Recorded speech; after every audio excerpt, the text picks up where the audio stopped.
Hey girl, and welcome to Monday Night Live, aka the Hangout Stream, aka the Chill Stream, baby. In the year of our Lord for August 15th, 2022, and brought to you by yours truly, the man, broadcasting from behind the curtain. You know who I am.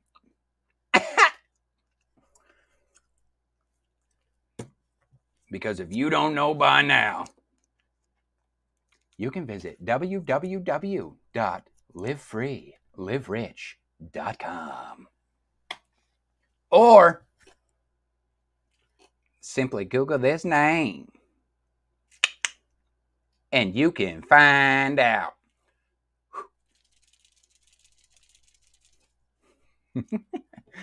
Now, for those of you who already know, welcome to the show. Go ahead, drop me a comment, say hello.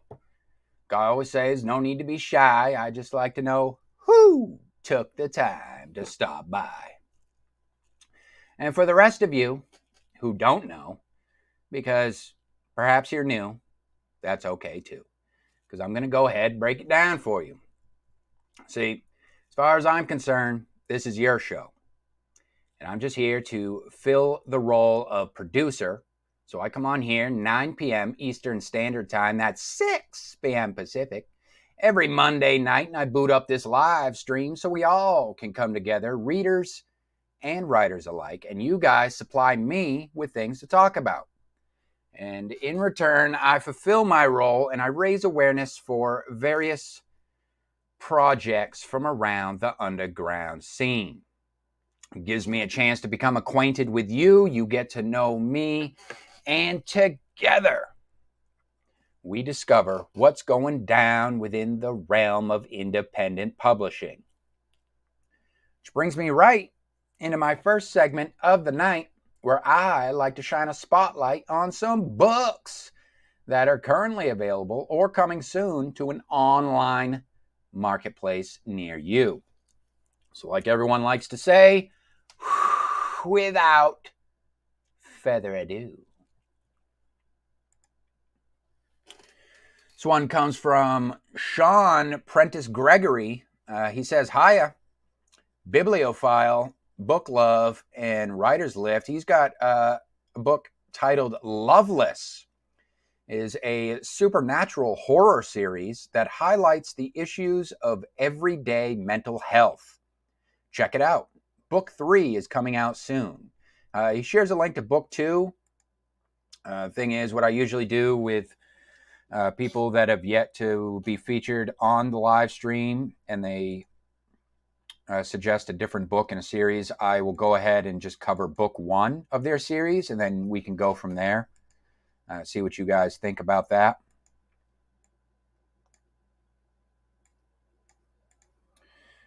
So this is Loveless, book 1 from the La Mer 1, or L.A. Mer, by Shaun, Prentice-Gregory.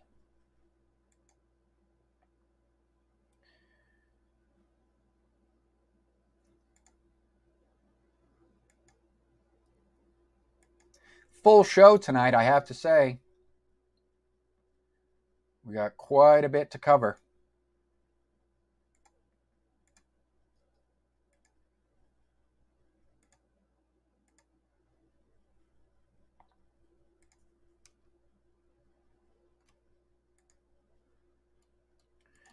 All right, here's the blurb.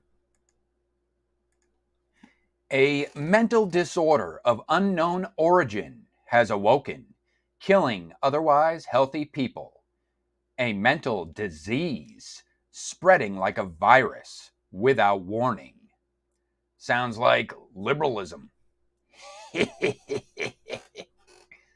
There is no cure and no way to know who is infected. Amidst the pandemic are 4 strangers from different walks of life, each one infected and each one battling through their own issues of personal strife, isolation, disillusionment, relationships. As the death toll rises, the foursome learns that there is more to the illness than what science can explain. The disease is linked to an otherworldly realm, the land of La Mer, a place of decay and madness, a world outside of logic, ruled and corrupted by a great and terrible force. With their lives in the balance, four strangers must transcend their own personal strife, overcome the dangers of La Mer, and uncover the truth.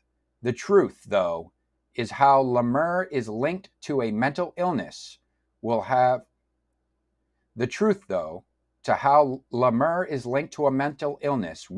consequences not just for the foursome, but all of humanity. That sounds pretty interesting. I'm going to go ahead and add that one to the old TBR list right now, as a matter of fact. Coming in at 351 pages, we have, it's actually under occult horror, occult fiction. It's interesting that Amazon has it categorized under that.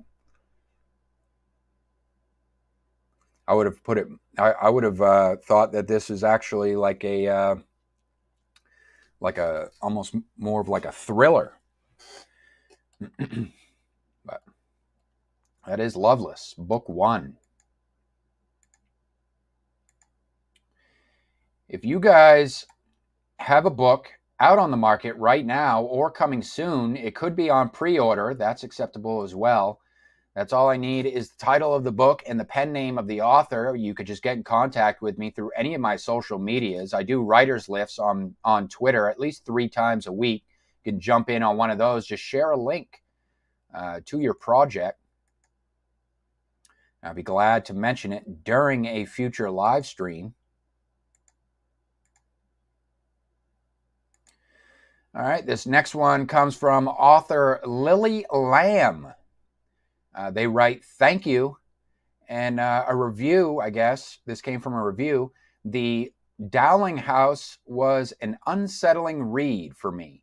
It had several dark and thrilling elements to it. The history of the house alone was chilling, and then what happens after George and Melissa buy the home uncovers even more darkness. Oh, sounds like we have a haunted house story here with Dowling House, Dark Terror, book 1 by A. Drew and Lily Lamb. I'm assuming this is a co-author situation. Maybe one's the editor, one's the writer. I don't know, but we'll give it a shout out nonetheless.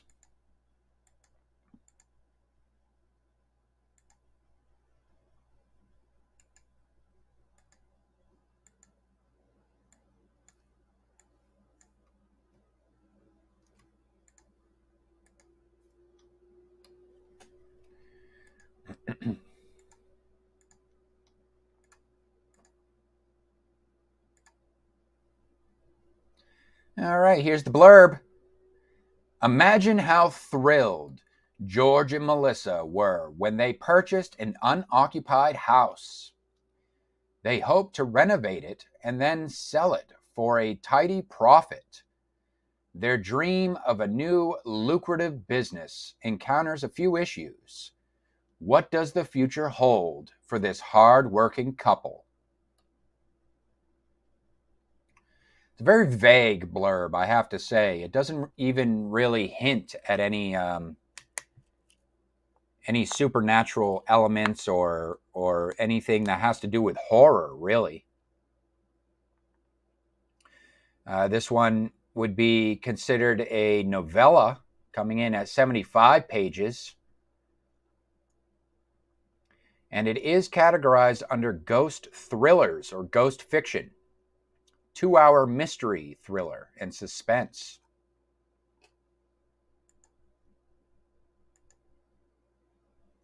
Dowling House.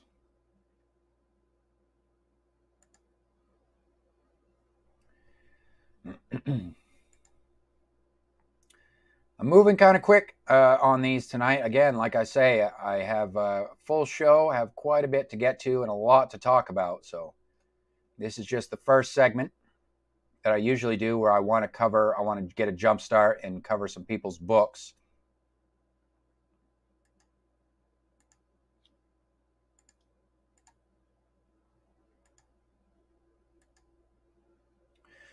This next one comes from G.R. Tomani and just shares a link to his book with a cover there. Very colorful, I have to say.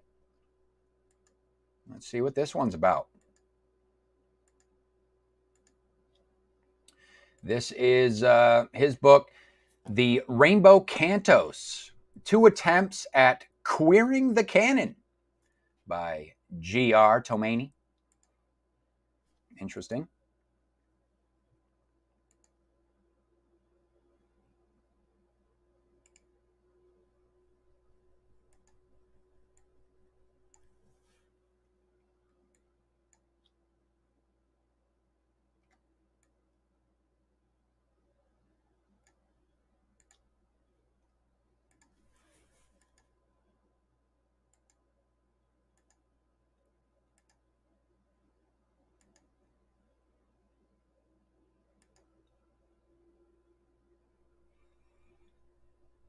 Okay, here's the blurb, bit of a long one. The Rainbow Cantos is a collection of 2 works queering Western canon, featuring Kiss Me, Ahab, and Beowulf. Kiss Me, Ahab, there's mischief afoot at Sargasso State College. There's this name in here, Alcibiades, I don't know how to pronounce that, loves Ahab. But Ahab is, gasp, straight? How dare he? What's to be done but turn to Oberon, king of the fairies, for aid, featuring a man-eating Lolita, a lecherous professors, vampires beneath the campus, and over 400 footnotes that flip the canon on its head. This is a queer coming-of-age novella in verse that shakes the ivory gates of old-school academia. And then we have Beowulf, a queer reimagining of one of the oldest bits of Western canon. The Epic of Beowulf unfolds with his prophesized birth and follows our intrepid hero through his fated confrontation with a devastatingly beautiful Grendel. Then worse, his mommy, all the way to the outskirts of Tokyo, where he faces off against a coke-snorting kimono dragon. Then it goes on to share some quotes, the praise for the Rainbow Cantos. So one person says, G.R. Tomani's The Rainbow Cantos is a wild and exuberant romp through the annals, A-N-N-A-L-S, through the annals of literature, from the distant to the recent past, where characters and stories from classics are brought out of the shadows of history and queered in the light of this new sun.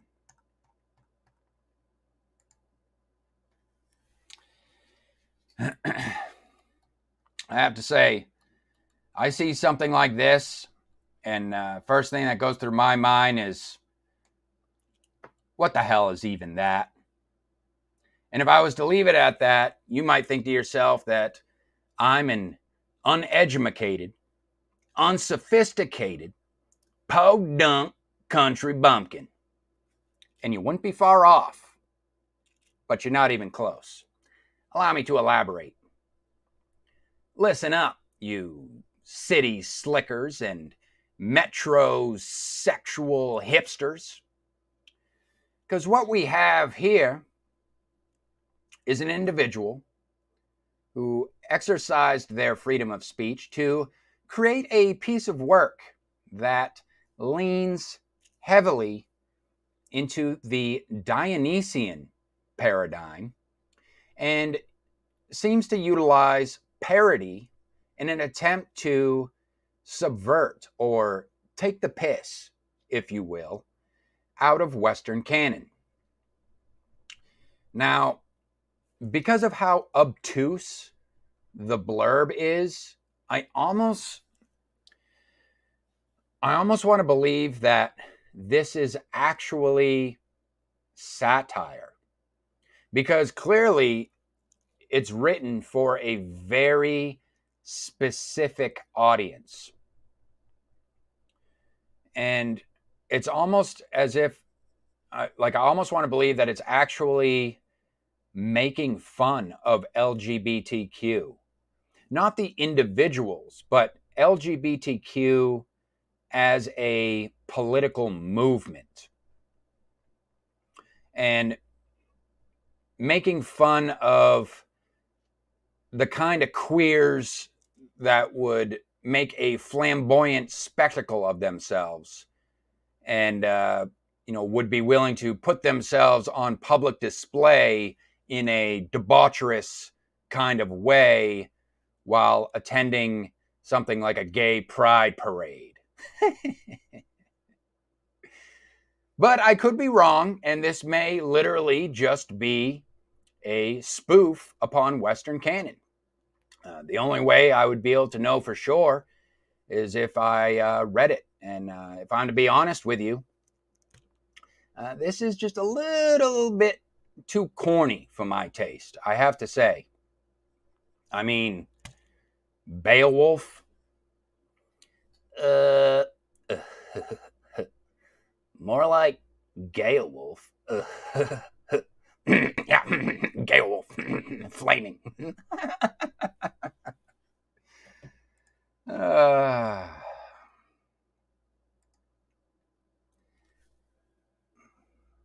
Someone want to remind me where we are on the Roman timeline? Where's Dr. John B. Calhoun when you need him? Or President Truman, for that matter.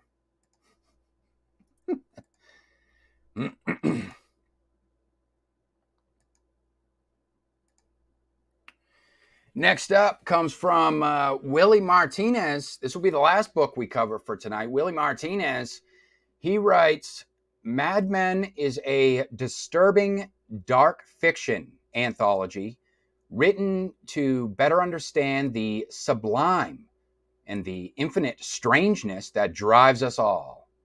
My first short story is included in this horror anthology. All right.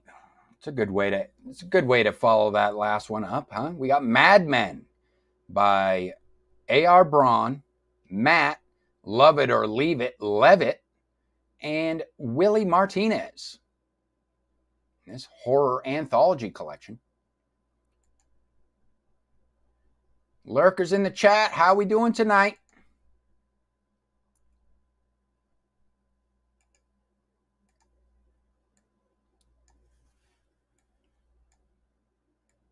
We've got a nice full live stream lined up for tonight.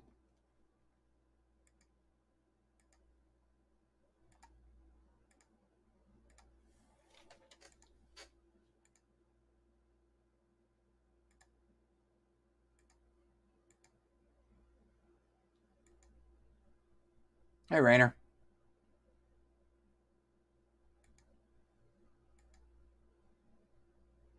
Ooh, what's on the menu for tonight? All right, Mad Men. Here's the blurb. Mad Men is a disturbing dark fiction anthology written to better understand the sublime and the infinite strangeness that drives us all. The themes explored in this collection range from man versus self, man versus man, and man versus creature. The only one you're missing is Man vs. Machine. We start with Matt's Tale, a thought-provoking thriller which causes the reader to question his reality and what he fears within himself. The second tale explores the grotesque juxtaposed with beautiful nature, where the ending unfolds into a horrific dream, waking in even more terrible pain. The third tale is by seasoned horror writer A.R. Braun, and his diabolical creatures never disappoint. A.R. Braun's goal is to be on the banned book list. We think this tale may just be evil enough to be considered a must-read before it does get banned.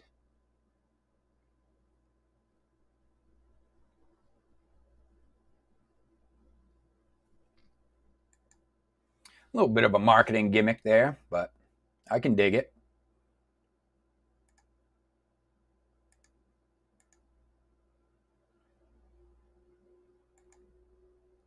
Some Taiwanese takeout. We have a little subplot going on. Rainer enjoying his Taiwanese takeout. In case anyone was wondering. I think that's something that we need. Definitely would like to have more people. If we get more people in the chat, we could have little subplots going on. That would be fun and interesting for the live stream, I have to say. All right, let's get into some special announcements, projects, and events, aka APE for short. That's what we call this segment, APE for short. I have a lot to talk about. A lot of news to share around the underground scene as it pertains to yours truly and those close to me.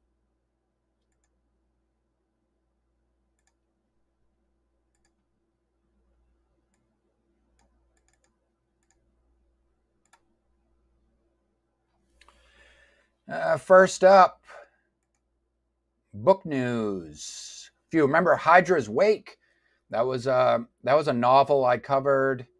That was one of my early live streams. I covered Hydra's Wake. Who would like to get their copy of Hydra's Wake for free? You can mark your calendars. Finally, an announcement that is on time for this special deal. September 2nd through September 6th, you will be able to get your hands on an ebook copy of Hydra's Wake, absolutely free, on Amazon. Yeah, check him out. That's oh shoot, what was it? Daniel Jones. Daniel Jones, creature feature. So it kind of reminded me, that book cover kind of reminded me of Harryhausen, like a Harryhausen movie, like Clash of the Titans. Kind of had a Clash of the Titans kind of feel to it. What else we got here? Get that off.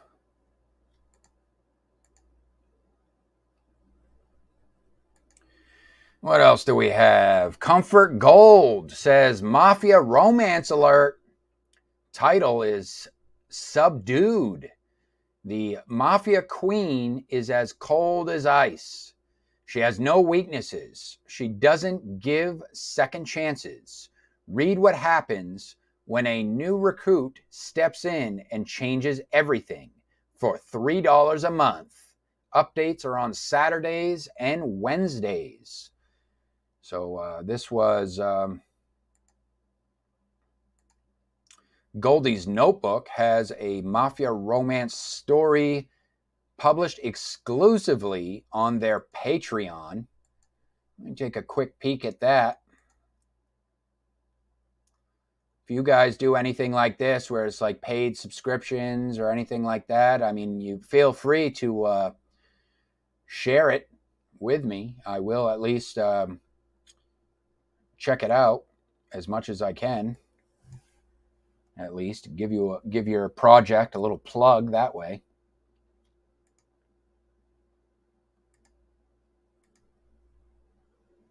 Let me see what this is all about.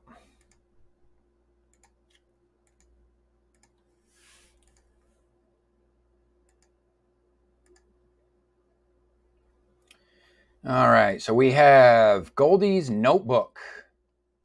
You select a membership level. Looks like they just have the one membership level. You get, what do we got? Optional shout out on my social media accounts, exclusive access to my Mafia Romance Subdued, heaps and heaps of love. Patreon only access to exclusive stories. So I guess it's kind of like another way, almost like a Kindle Vella kind of thing, but it's just, it's just utilizing Patreon. It's utilizing the Patreon paywall feature. I don't know how popular this is. I suppose you would probably have to have quite a dedicated readership to be able to make something like this successful. But nevertheless, they write, "Hello, lovelies. Welcome to my Patreon page where I post exclusive stories that are as dramatic as they are satisfying.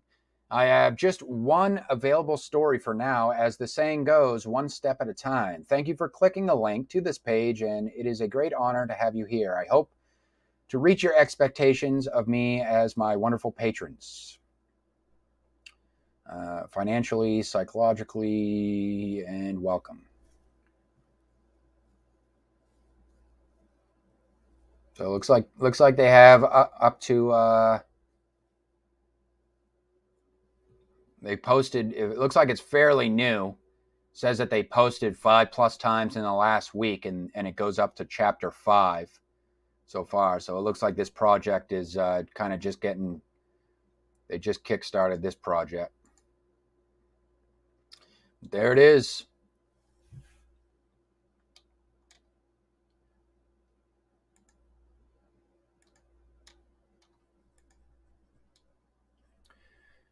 This can also be, to let you guys know, if you do like an indie press or your indie publisher, you could do submission calls. You can share submission calls with me. I would like to know anything about that.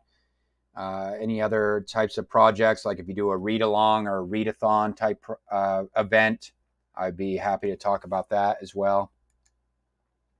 This next one comes from author Eric Johnson. He wants to share he says, "My link tree with links to my military sci-fi," I believe that's sci-fi, "my link tree with links to my military sci-fi books, his Kindle Vella, and social media." So we just wanted to share that with everybody. I will leave a link to that down below. Let's see. Eric Johnson shares his link tree. Here's the thing. The reason why I also wanted to bring this up is because I would like to say a couple things about this in ways that other creators could utilize this. I'm thinking about starting one myself. I have something similar to me, except similar, but it's called, it's on a website called About Me, and it's basically the same thing. You can give a little bio, and then you share some social media links and or a website link.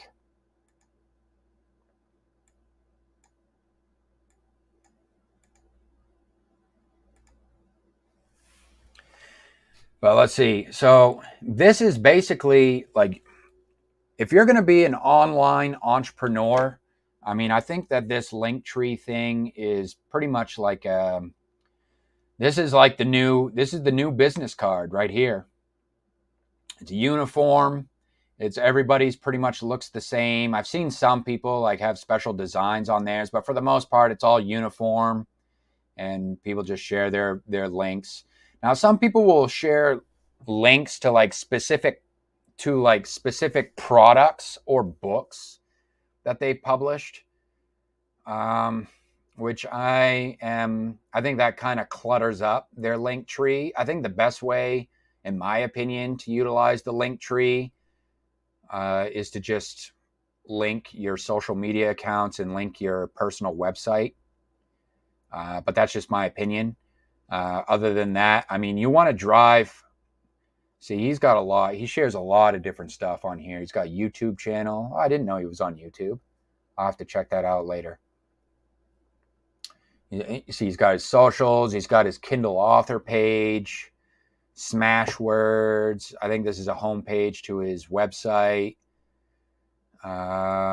See, he's got a direct link to a Kindle Vella project and a different Kindle Vella and a different Kindle Vella. See, I think this is it gets to a point where it's a little bit too much. It's too many links. I would say, I don't know. My opinion, I would say less is more in this regard. And I would probably, if I'm going to start a link tree, if I do a link tree, I mean, the About Me works just the same, and it gives a little bio on top of that. So I kind of like the About Me. Plus, I can embed that on my emails as well. Whenever I send an email, it'll have a nice little graphic with my photo on there. So I might not even do a link tree. It's kind of redundant, but I think less is more. Like if it's a link sharing website like that, I would probably just link like your main socials that you're active on. And then your personal website, and then maybe if you're an author, then obviously your main author page of like whatever platform you use, whatever vendor you use to distribute your work. Speaking of links, you guys want to join the LFLR network on Discord. There's no pressure. I'm just saying, I'm just throwing it out there. The link is always in the description down below. You just click the link. You'll get a free invite. If you're watching this on the replay, the video demand, just do yourself a favor. Go ahead, join the Discord. There's no expectations of you. I don't expect you to engage on the Discord. It's just a place where you can share your links, really. You can share. I mean, you're more than welcome to socialize on there if you want. There's only a few of us on there right now. But once I imagine once it starts growing, then there'll be more people on there to socialize with. But for the most part, I just started. The only reason why I started the Discord in the first place was really just another means by which to keep in contact with all the different creators that I've featured on the live stream and engaged with, and giving them a place where you can just share your links, and I don't have to take screenshots and stuff like that of who gave me permission to share what and this and that. Like I can just take the links directly from the Discord and just use that take that as you giving me permission to share whatever it is that you have. And Storytellers Society, talking about writers, Storytellers Society, this is an opportunity for you to expand your creative portfolio. We're still accepting open submissions, looking for flash fiction between 500 and 2,000 words. And you can book yourself a room at the Hotel Del SS. If you want to learn more about that, the link is down below. Just look at more from LFLR. You can see a link to the Storyteller Society down there. If you're a creative writer and you're interested in gaining a little extra exposure, that might be of interest to you. Now let's jump right in. I had now a topic of discussion that I started last week, a brand spanking new segment that I started last week. I called Hot Topic for Content Creators. Plug your ears. I don't know how loud this is going to be.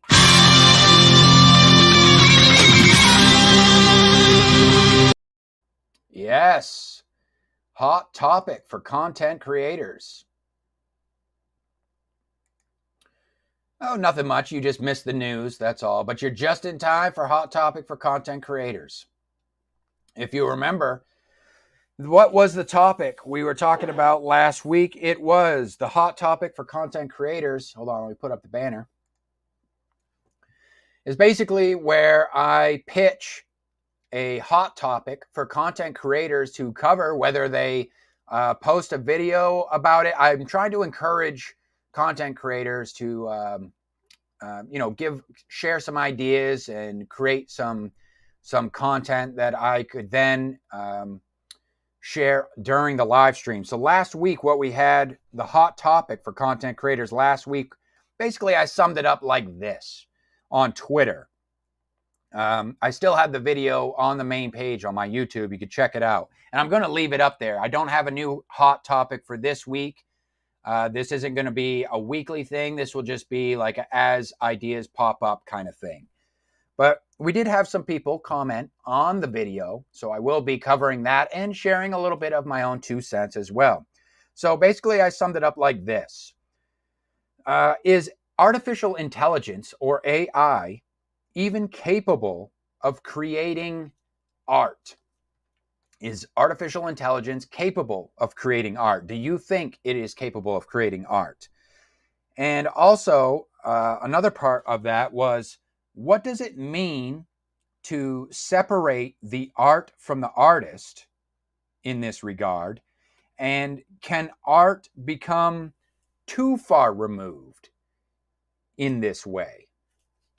So that was the topic at hand.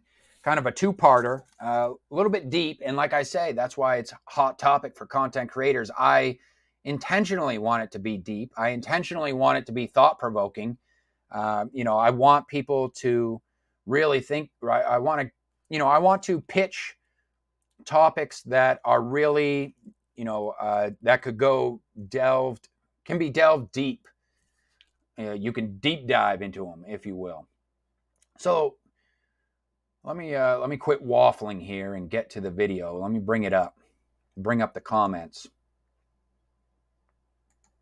Let's dive into this discussion a little bit. Pause that. We don't need the video. We'll just bring up the comments.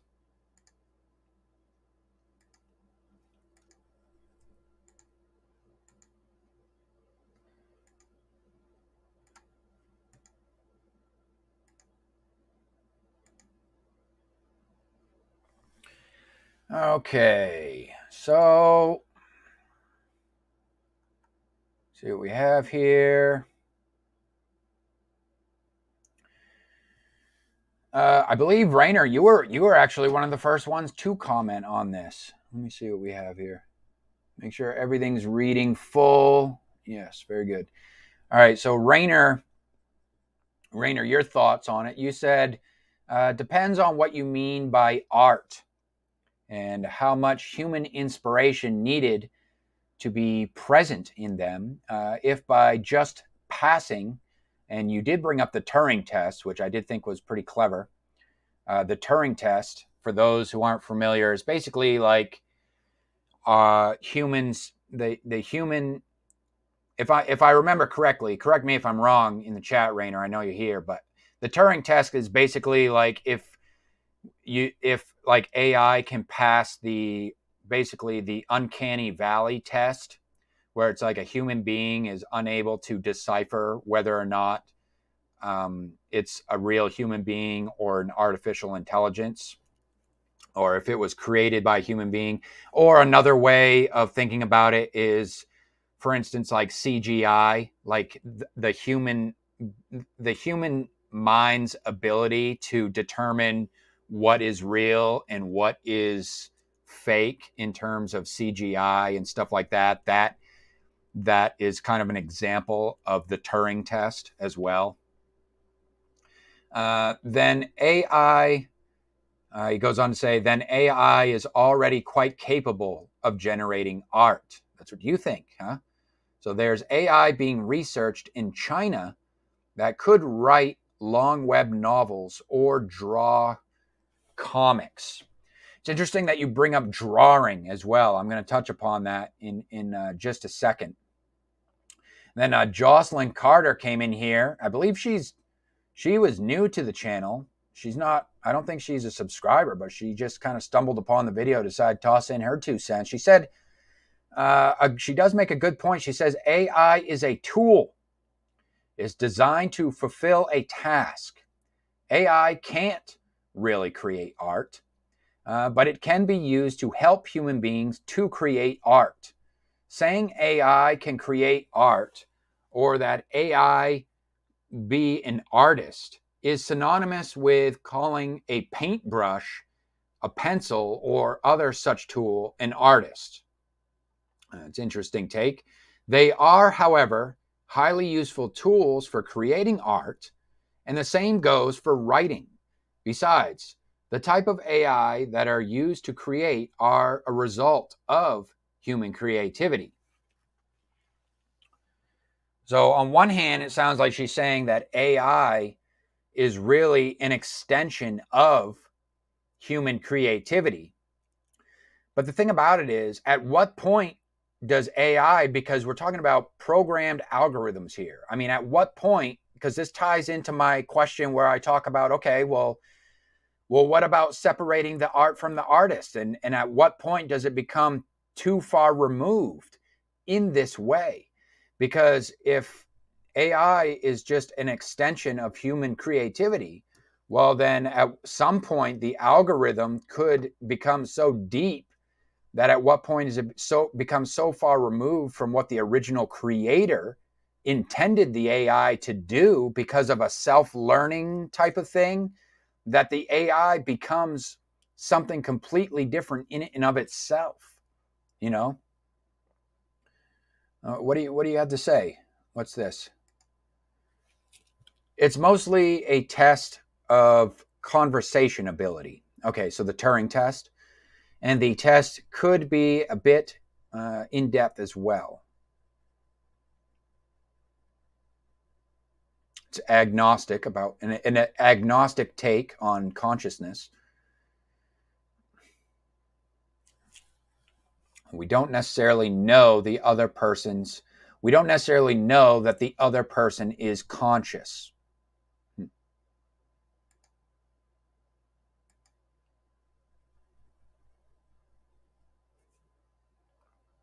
Yeah, see, and drawing. Okay. So yeah, let me talk about, we'll get into the drawings and the illustrations, because that's one example that I brought up too. So what she's saying as far as like the tools, AI being simply a tool like a paintbrush, I disagree, because so is in instruments, musical instruments. We could bring up music too. I'll bring up music in a second. But to say that AI is an instrument, well, how far removed has the instrument become? Because again, it's doing a lot more than just, it's a lot more than just a hand holding a paintbrush and putting strokes of paint upon a canvas. It's gotten a lot, it's a lot more far removed than that. You don't even hold a paintbrush anymore. You don't even have to hold a paintbrush anymore to do that. You don't even have to actually make the movements, the same type of movements, the muscle memory with your hand to create these illustrations anymore. It's all digital now. You can use the algorithms. And I was going to bring up, what did I put in my notes? The DALL-E. I'd had this conversation with someone during the week. I wasn't talking about my ideas, but I did bring it up and see what they had to say. And they brought up the DALL-E AI illustration generator type tool. I don't know a lot about it, but it's an app. It's an AI application essentially that just people, it has like a search bar type thing or a suggestion bar, and people type in some subject matter, and the AI will automatically generate an image based on whatever subjects you type into the bar, into the search bar, content bar, whatever it is, suggestion bar in the application. And now, would you consider that art? You know what I mean? Sure, the AI is pulling. I'm thinking about this on such a level that it's like, okay, the AI could be pulling from different types of source material as a kind of pseudo inspiration, if you will, to generate this superficial or artificial image that it creates. Is that art, though? That's the question that I pose. is that art? And is it really, and is that a tool? Would you say that's an artist tool? Like, could an artist just say, like, I think an artist, if an artist said, okay, if an artist, for instance, used the DALL-E, I mean, if I'm to be honest, if an artist used a DALL-E, like, for instance, if an author is going to publish a book and they come up with a book cover and they use the DALL-E tool as a tool to create their book cover, I mean, if I'm to be honest, as an artist, I would actually, it's not to say that I would deduct, I would take away from, it takes away from the aesthetic value of the book cover. But if I'm to be honest, it most certainly, like if they listed that in the credits in the book, that they used the DALL-E tool to create their book cover, then it would certainly deduct merit in my book. It would deduct artistic merit. Because you're not even, I mean, I think at some point in time, you have to consider the amount of time. Like, time is definitely a factor. Time and effort. I think time and effort is certainly a factor. And also the human element in it and of itself. When you take out the further away from the human element we get when it comes to creating art, I think it takes something away from the essence of the work.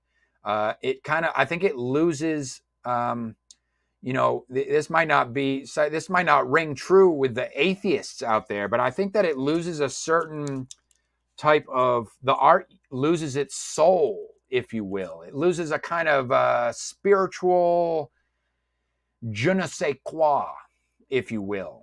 I mean, that might sound a little pretentious of me, but also at the same time, it's like with visual art, it's hard to tell. And also music. We'll get into that in a second. Rainer, what are you talking about? To add on that, if you cannot distinguish whether you're talking to a person or a bot, then to you, the difference is minimal. And that's just the thing. And that's why, you don't, hey, I take that with a grain of salt, Rainer, because this is coming from somebody who doesn't show his face on the internet. I mean, you don't have an avatar. Just saying. So a little bit of tongue in cheek there, I see. Wink, wink, nudge, nudge. But seriously, though, I get what you mean. That's precisely why I don't really take the internet seriously. Like people, for instance, like people who get offended on the internet at like just rogue comments in the comment section from some unknown or something like that. Like, I don't get people who get offended like that or go ham with the block button on the internet. Like, you know what I mean? It's just the internet. Like how do you know that's even coming from a real human being? It could be a glowy. It could just be a bot. It could just be an algorithm coming in and just talking some smack, like the little sexual algorithms that pop into the chats during live streams, that type of crap. I take everything on the internet with a grain of salt, especially with these deep fake videos that they're coming out with nowadays. So you got deep fakes. So at this point, I would say that as an artist, for a piece of work to have any artistic, to be taken seriously, I would say, to have any artistic merit. Not to say that it doesn't have artistic value, okay? Artistic value, even if it's artificial artistic or superficial artistic value. Like, ooh, that's aesthetically pleasing. And you just happen to have a little Freudian slip and call it art, even though it came from a machine. There was no human element involved. What was I saying? In order for something to have artistic merit to it, there should be accreditation involved. In other words, the artist, it should be attributed, the accreditation of the work should be attributed in a way, attributed to a actual human being that can be identified through some form of authentication. That's my opinion. I don't know. What do you guys think? Do you think that that's taking it too far? Because that would kind of rule out pen names, authors who write under pen names, and which I do have my opinions about that as well. Authors who write under pen names and the artistic merit of those types of works. But that's a completely different topic. Maybe a hot topic for another time, but we'll see.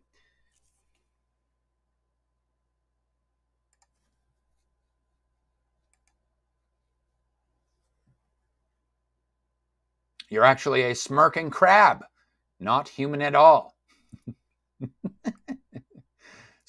Smirking crab. Hopefully not a crab in the bucket, though. You're one of the cool crabs that doesn't aim to drag others down. More an uplifting crab. But yeah, no, we were talking about tools and instruments. I remember, maybe I show my age a little bit. I'm not that old, but I'm old enough to know a time before the internet pretty much corrupted everything socially. And there was a rise of electronica, electronic music, digital music. And I'll tell you what, when digital music took hold and people started producing music instead of playing instruments,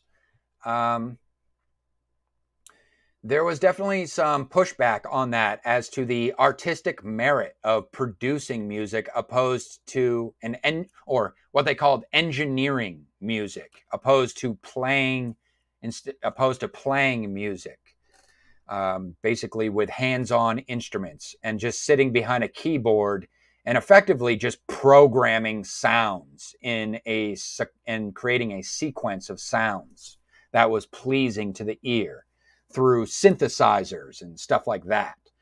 And I remember that. Yes. And auto-tuning. Because auto-tuning, like singing, you're not actually singing. You're auto-tuning. Someone could be flat as hell, be a complete shit singer. And suddenly they're up there with the status of like a Britney Spears or something like that. With their voice, a pop singer of some sort. Suddenly they're the next pop sensation thanks to auto-tuning. And that is separating, that is technically an example of separating the art from the artist in a literal sense. And I'm asking, like, how far removed is too far for it to be considered art at that point? Are they actually an artist? How many tools does it take to create an artist, Or should we all go back to just finger painting, you know what I mean? And that be the only form of art that there is, banging conga drums, dancing around fires. But just having fun with it. I thought it was an interesting topic, and it certainly affects all of us as artists, because I do think that music, I will say that since music has become digital and has become more accessible, I will say, to the less, I may catch flack for this, but I will say become more accessible to the less talented, or perhaps at the very least, less imaginative individuals. Music in and of itself as an industry has lost a lot of its value. In other words, there's still a lot of money in the music industry, but I'm just saying it's become so easy for every Tom, Dick, and Harry to produce an album out of their, directly out of their home, that, I guess the same thing could be said for authors as well. It's become very easy for people to publish their own work, their own book. But see, again, but that dovetails back into what I was talking about when it comes to the indie scene. Like, the indie scene requires people, like, it's a beautiful thing. I think that freedom is a beautiful thing. The fact that there are these tools available to make art more accessible. But at the same time, it then becomes a game of marketing. Like, if you're going to treat it like a business, marketing becomes very cutthroat. But the thing about it is, I would argue that marketing does not have to be cutthroat. It just requires people to be more involved than ever before. That's all. You can't, like, as a consumer, we need to, like, start pushing this culture of, I'll take this off because I'm kind of going off topic now. We need to kind of push this culture of the new age consumer, if you will.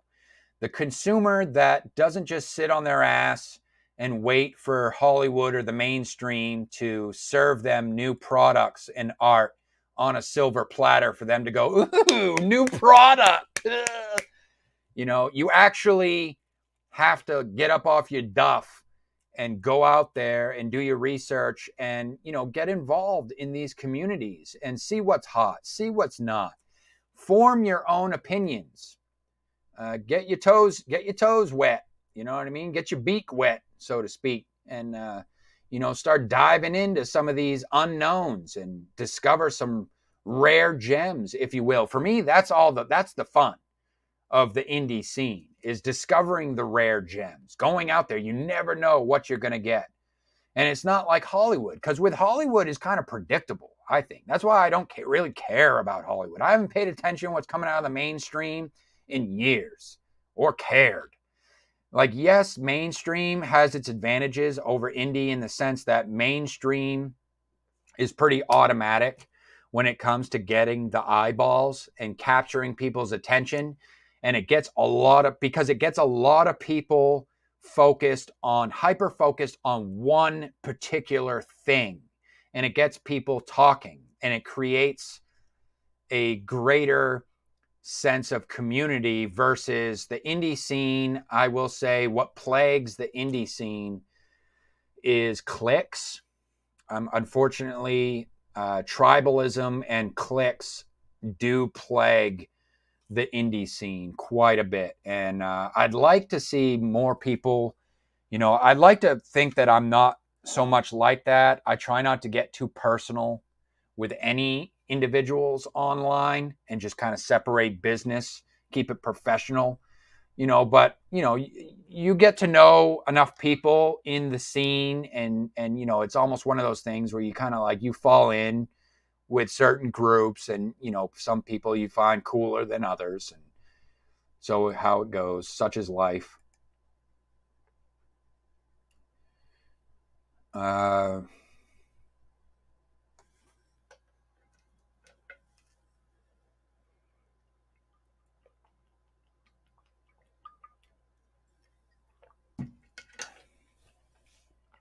don't know what you're referring to. I'll release another Friday. Is that a song? I don't know why I don't know why I don't know what that is.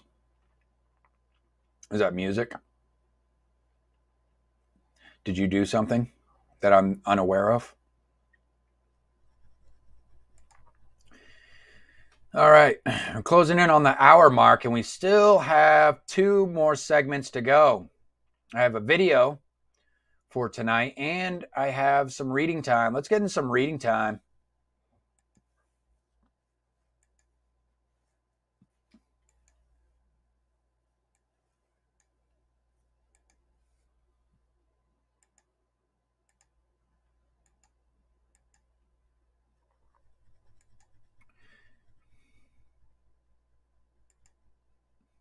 Friday by Rebecca Black. I have to hold on. I'm actually gonna. I'll look that up right now. If it lags, it's because I'm looking something up. Hold on. Heard of that, but I don't.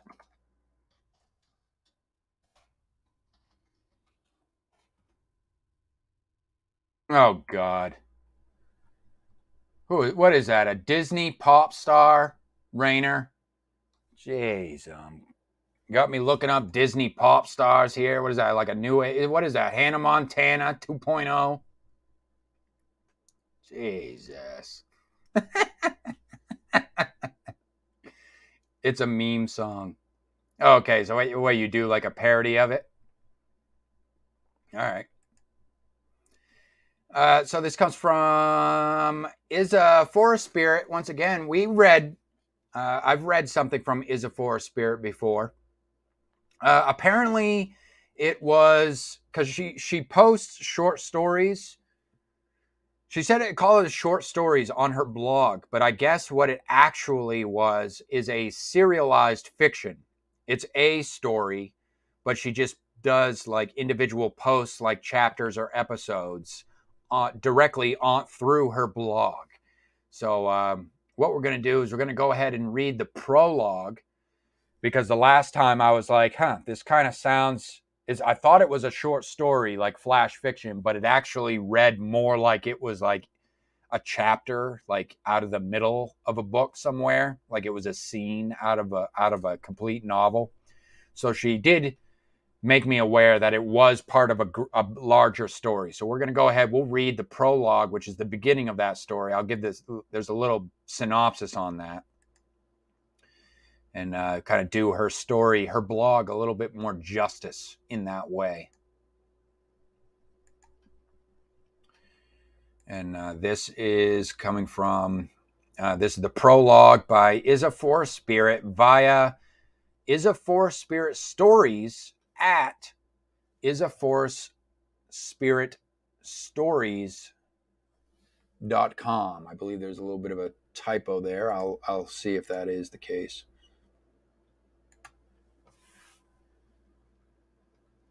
Nope, that is how it's spelled. Is a Forest Sprit Stories.com.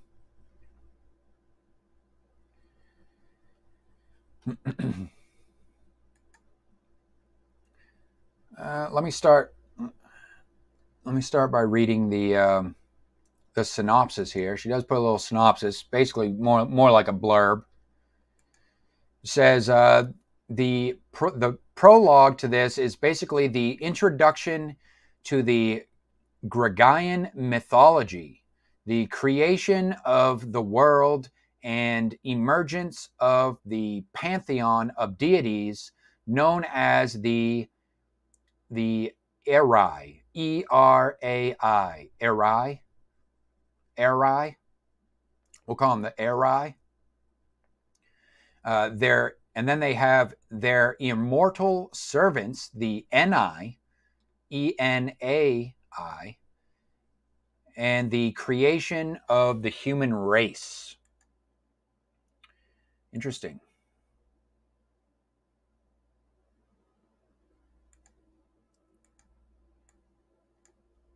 Let's dive into this one. Now, if you guys have something that you would like me to read live on the air, just go ahead. You can just drop me a link to a piece of flash fiction. It could be flash fiction, poetry. It could be an article or an editorial.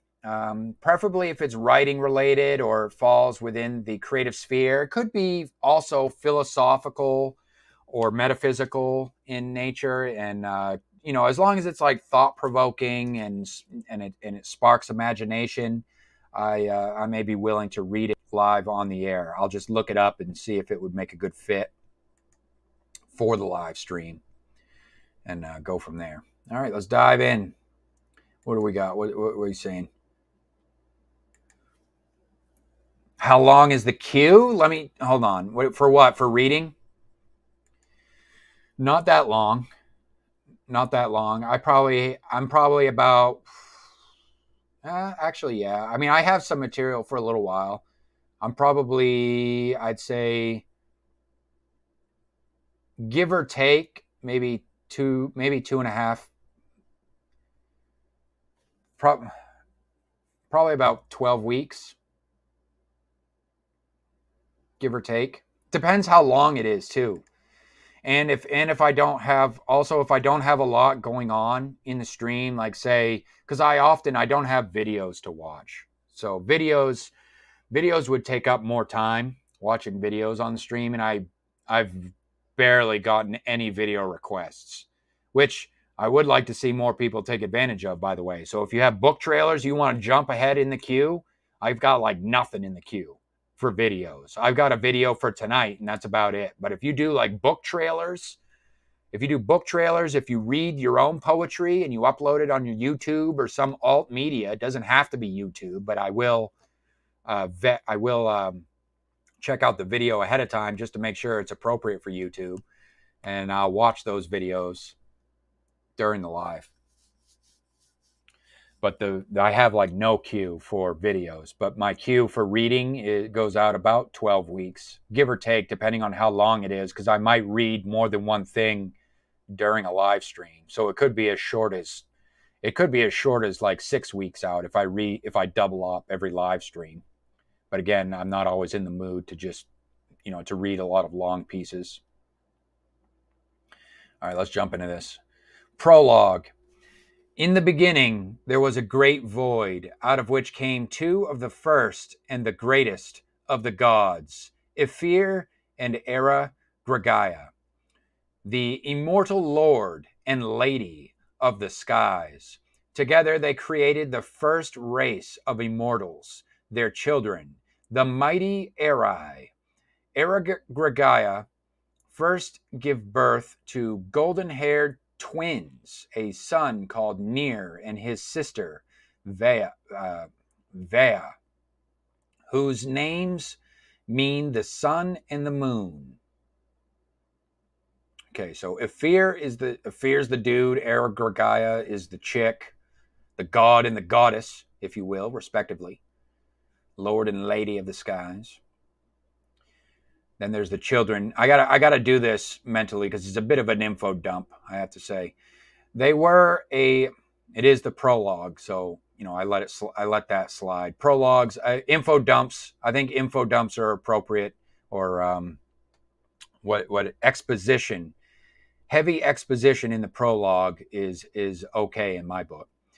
They were a restless duo, forever chasing each other across the dark sky. Soon Ephyr grew tired of their antics, and he formed small balls of light with his hands and let the twins play with them. They each started to grab handfuls of light and throw them at each other. The goddess Vaya hurled them randomly into the sky, and thus, out of the blackness, the stars were formed. We got a whole creation mythology going on here. Yet still the game did not last, and it was hardly long until the pair became restless again. Ephyr used all his power to create a much larger ball of flame and light, so bright that it lit up the whole sky. He then told the twins to move to opposite ends of the skies. Nir grabbed it first and used his strength to throw it towards his sister. Vea saw the ball crossing the sky, but it remained distant. As the light moved away from him, Nir, exhausted from his ordeal, lay down in a blanket of clouds to rest. Many hours would pass until the ball finally made its way to Vea, like her brother. She used all her skill to lift the orb and throw it back. It was then her turn to rest as the light moved, growing ever brighter as it made its way back towards Nir. And so, as Nir and Vea continued day and night, the sun and moon came into being. It is said that Nir sleeps when the sun sets, and the ball makes its way towards his sister, while Vea sleeps when the sun rises.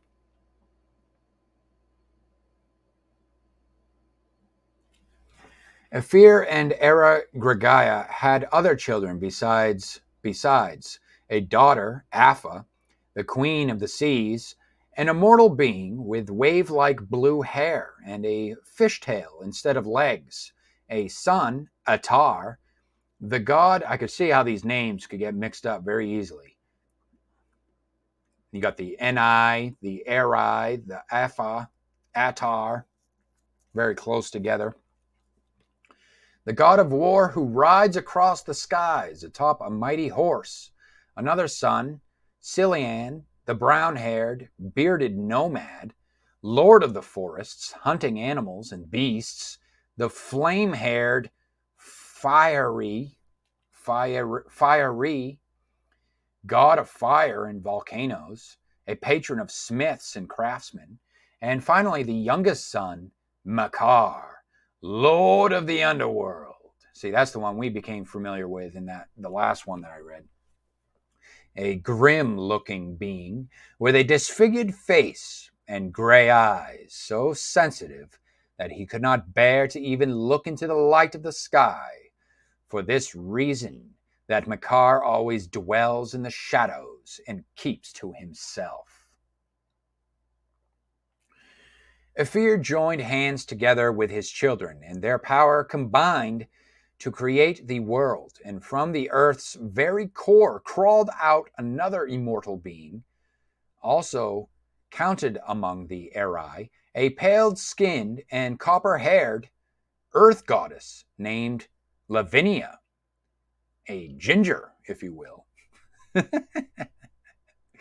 With Nir and Vea playing in the sky, Ophir allowed the rest of his children to live on the newly formed lands. Cillian planted the first seeds, and trees began to grow with him. Trees began to grow. With him came the animals. Lavinia gazed over the vast lands and stretched out her arms to create fields, beaches, deserts, and mountains. Afar filled empty craters with water and vast space became the sea into which she leapt, and there she remained. Fiery looked to the mountains and used his power to... Hold on. Where were we talking about Fiery?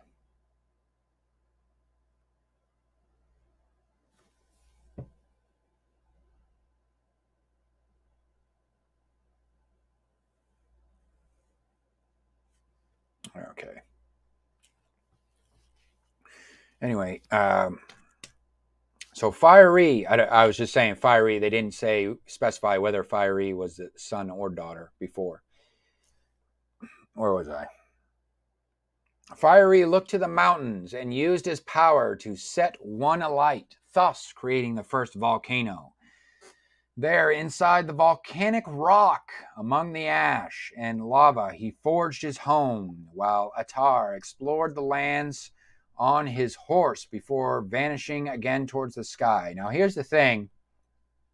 I just want to say, I'm getting the point here, and it's kind of like setting.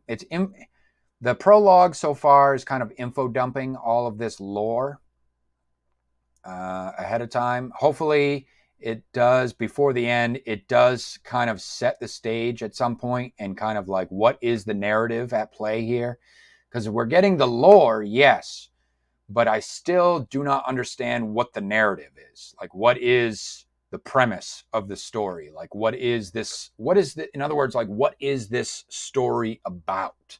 Is there some sort, is there a conflict that's going to be introduced? What is the meaning of all of this? Makar refused to move and hid himself under a fresh tree, standing forever in the shadows. Seeing this, Lavinia took pity on him, and as she clasped her hands together, the earth trembled and cracked, creating a rift in the ground. In other words, so far we're just basically getting a series, a play-by-play series of events, which is actually kind of like a quick-fire way of introducing all of these different characters of the story. And in old canon, or in like Western canon, like for instance, like with the Iliad, what they would do is they would just have, instead of doing like a prologue like this, they would just do like almost like a cast list and just literally list out each and every single name in the book and like what and like who they are, what their title is, and what their relation is to other characters. So so just, you know, just a different way of going about doing things. But because I would say that so far this doesn't really have me, you know, if I'm to be honest, this doesn't really hook me or really garner my interest that much in the story. It's just basically a bunch of myth and lore.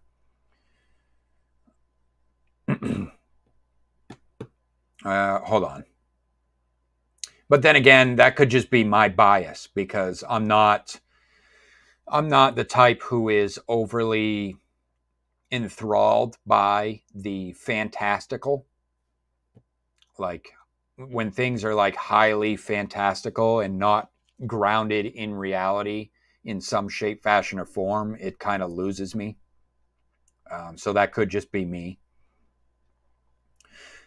There, deep under the surface, Makar crawled into a place of no light or shadow.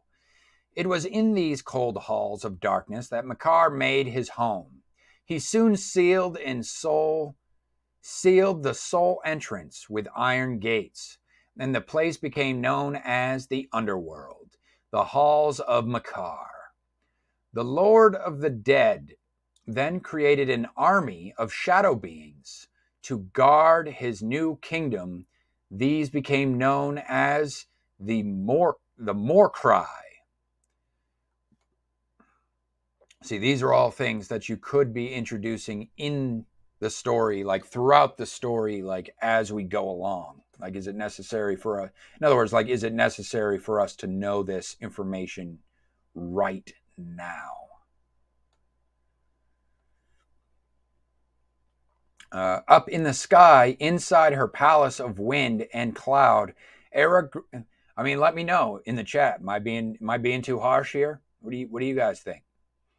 Up in the sky, inside her palace of wind and cloud, Aragoragaya felt an ever-growing sadness as she thought of her son Makar sitting alone in his dark halls. There she worried of how lonely he would become, and she wept. Seeking an end to his wife's anguish, Ephir collected one of her tears in a dish, from which he formed another immortal being, a new Eri, the slender, raven-haired Morai, the Lady of Sorrow and Shadow. Yes, I am familiar with the raven-haired Lady Morai and her gothic beauty. Morai cloaked herself in shadow, flew down to the earth, and dug her way into the underworld. Enchanted by her appearance, Lord Makar opened the iron gates and welcomed her into his kingdom. There she remained and came to rule as his queen / dare I say, big, should I even say it? Big tiddy goth girlfriend. She thick. Actually, no, I think she's more slender. I'm more prone to the slender goth girlfriend type. Still, I digress. Never mind. There she remained and came to rule as his queen, the Lady of the Dead, bringer of sorrow and countless tears. They say that the souls of the dead pass through the iron gates and stand in the cold halls awaiting Lord Makar and Lady Moray's judgment. It is also said that the verdict of Makar is final and can never be reversed. Thus, once the judgment has been passed, fate is sealed and the souls are trapped within Makar's lonely halls. After creating the mountains and the fields, Lavina journeyed to the seashores. There she took some of Afar's water and mixed it with clay. From those bare ingredients she made figures, both men and women alike, beings resembling the Eri though less fair and perfect. Though pleased with how lifelike the figures appeared, Lavina was frustrated that her attempts to bring them to life had failed. From the skies, Ophir gazed from his palace, intrigued by her work. He flew down to the shore. As she pondered over how to fix this problem, Ophir knelt beside her. His hand reached out to hers, and their combined powers suddenly brought the figures to life. Thus, the mortal race of men was created.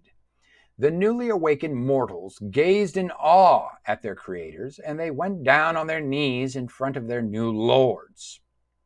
Not yet satisfied with what they had achieved, the Eri decided to create new beings to help them maintain their realms. A lot of beings being created, I have to say. Why can't you focus on the toys you already have? But I want new ones. Thus, another immortal race was formed, the Enai, the lesser gods, or elves, as some folk call them. Thereafter, the Enai were designed to be the servants of the Eri. Aphaz Enai could be found swimming with the fish and other water beings in the rivers, lakes, and sea.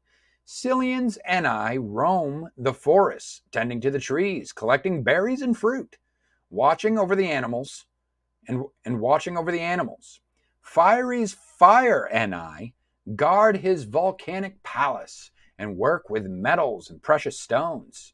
Atar's Warrior Enai ride with him across the sky, and sometimes they ride down to the earth, where in Arhaya, Arhia, province, people believe that his Enai also ride past battlefields, watching over soldiers. There is a tradition of burying dead soldiers with their swords in the belief that Atar will venture out into Makar's halls and choose some warrior souls to ride along with him and his Enai. They stand above all bar the servants of Makar. For these were no light beings, not Enai, but Morcry, ghastly creatures of shadow and darkness some folk refer to as dark elves. They say the Morcry come to collect the buried dead to guide them into the halls of Makar. As the souls enter, they open the iron gates to escort them towards their awaiting judgment. Only those deemed truly noble and pure of heart may be permitted to leave Makar's halls and pass beyond, through a pale flame connecting the earth to the skies. Those fortunate souls are thereafter allowed to dwell in Ophir's palace in the skies, a beautiful place of light and color where they may find rest. Whereas dead criminals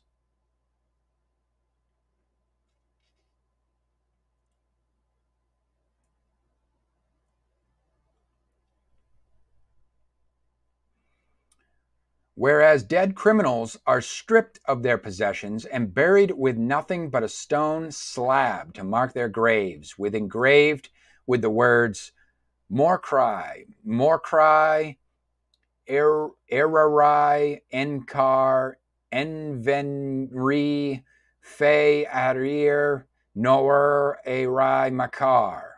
Hopefully I did not just summon a demon.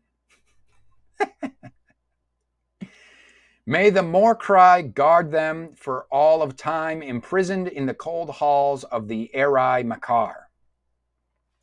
So just a little bit critical. This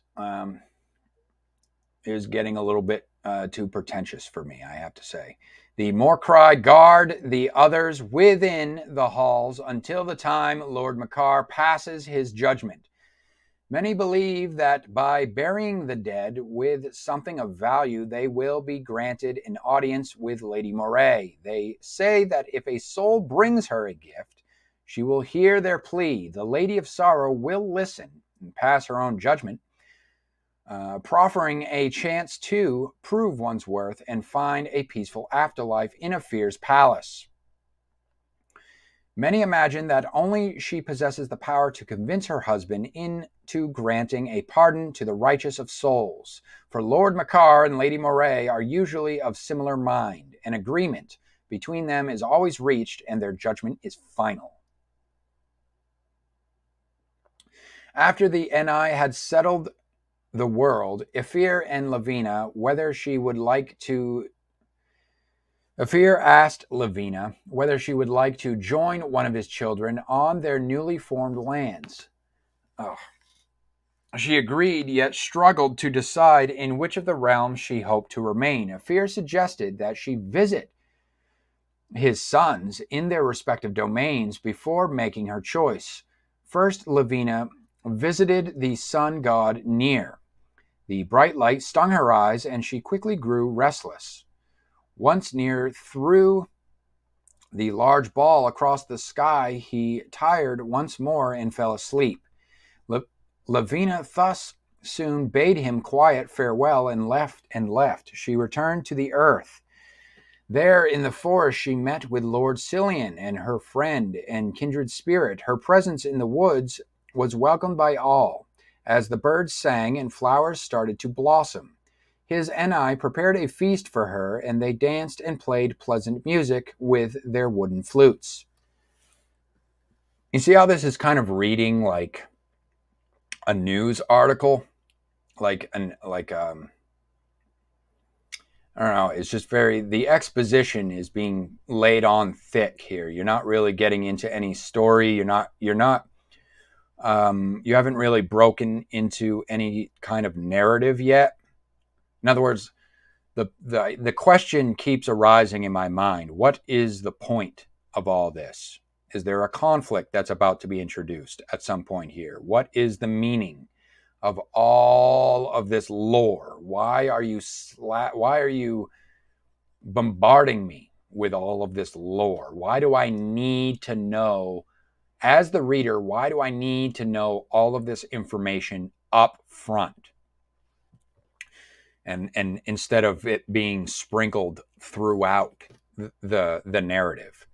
But as time passed, Cillian grew bored of his surroundings, and he wished to move on to other lands. And so he simply wandered off with his Eni and Lavina, found herself alone once again. Soon enough, the war god, Lord Attar, arrived on his galloping horse and carried her with him. Yet quickly, Lavina grew tired of the journey, and after a just while, she jumped off the horse, leaving Attar, looked back, and simply waved at her before riding away. Having seen her trails, Ifir suggested that Lavina should visit his son Fiery within his volcanic palace. Fiery's Eni welcomed her, and they opened the stone gates. The flame-haired god of fire made his greeting, and he let her sit by her side on a throne of hematite. Fiery offered her a gift, a necklace with precious stones, which he had crafted with the help of his Eni. Lavina quickly grew to love the rocky caves, which reminded her of the old home with the earth's core. She also became fascinated by Fiery's extensive knowledge of metal, stones, and minerals. Many days they spend together, sitting by fire, watching the embers flickering and the ever-flowing lava inside the volcanoes. Like, I see what you're doing here. Like, you're introducing each one of these characters and providing a little bit of lore plus backstory in terms of their relationship with one another. But it's happening too rapid fire. Who cares? You know what I mean? Why do I care that so-and-so has, likes to sit by so-and-so's fire? Like, what happened between them that they have such a relationship that they care about each other so much? You know what I mean? There's nothing that has really happened. Ifir decided to pay a visit to Fiery and asked whether Lavina had reached a decision. She smiled at him and reached out her hand towards Fiery. "I wish to stay here," she declared, And so it was that Lavina, the earth goddess, came to marry Fiery, the god of fire. Every autumn, as the harvest season drew near, she left Fiery's realm to walk through her fields and meadows assisted by her Ni. Once the season changed, she returned to her husband in this palace of rock and lava. I understand there is some metaphorical subtext going on here as far as the whole creation theory. Like you're trying to paint a picture of how the earth was created, and human beings came to exist, and the relationship the gods have with these different aspects of the world as we understand it. So I am picking up on that aspect of what you're putting down here. The race of men began to worship the Eri, and they continue to beseech them in times of need. They pray to Ophir in the sky so that he brings good weather. Each day they gaze in awe at the sun and leave a small offering of flowers to the god near, thanking him for his light. As night comes, they pray to his twin sister, the moon goddess Vea, so that her light will grant them rest and bring good dreams. While fishermen and sailors prayed to the sea goddess Apha, asking her to be gentle and to steady her waves as they drag their boats to water and set ships to sea. They fear her anger might cause a storm to sink their ships and lose their catch. Worse still, they worry that her behest, her Ni, may pull them into the depths.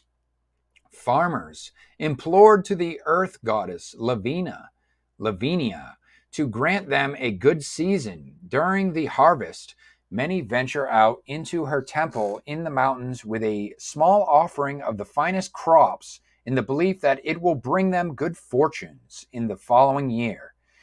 Young girls and future mothers also pray to the fair Era Gregaya, Ophir's queen and mother of all the Eri, in the hope that she will grant them a safe and healthy birth and offer future health and well-being to their children.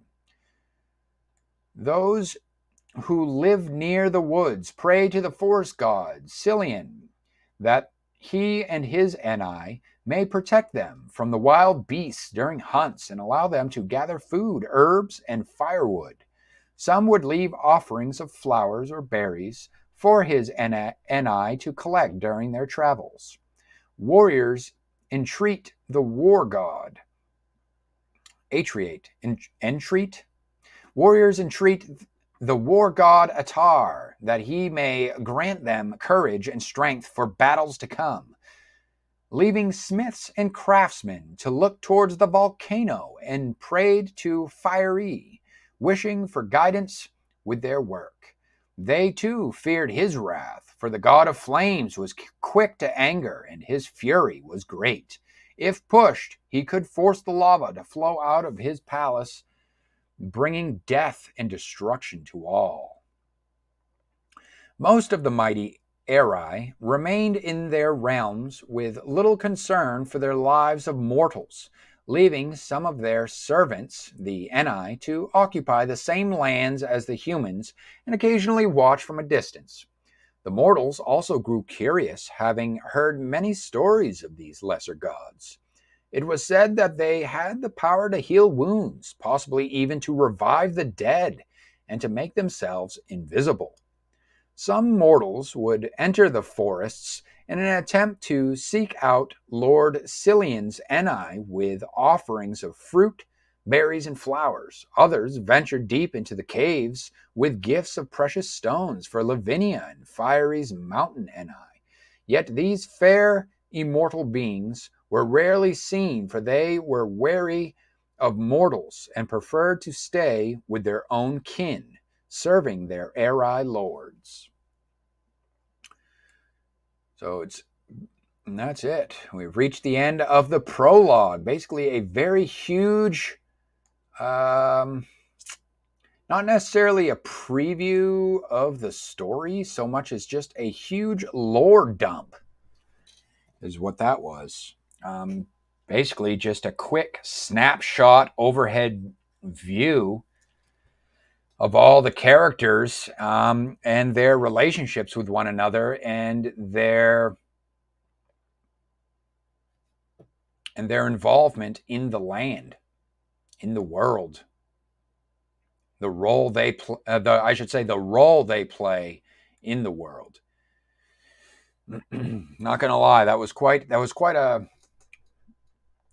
I was kind of slogging through that at the end, I have to say. That was a pretty long.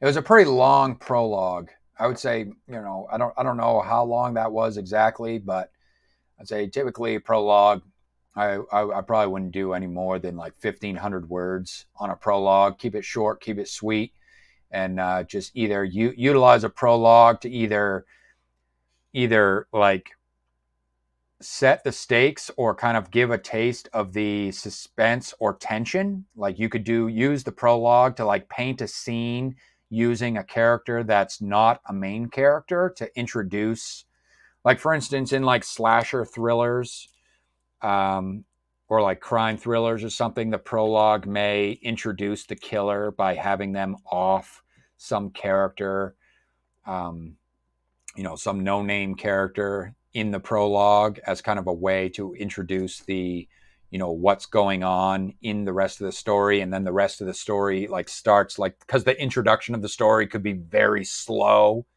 and it's following like, say, the detective's point of view, and it's very slow. You don't see anything about the killer after that. You just see like the aftermath of what happens from the detective's point of view or the investigator's point of view, that type of thing. Or the prologue could be to, introduce some lore or some backstory, but it's not, the exposition is not so thick because you don't want to lose your readership. You want to use the prologue as a way of hooking your readership, I would think. This is just me firing from the hip here, but I guess it's also subjective. All right, now let's watch a video. Going on for an hour and a half here. It's going to be close to a 2-hour stream. We do have a video to watch. I was tagged in a video. This was fairly new. This was within just the past week, so this is kind of spur of the moment thing. I was tagged in a tag video by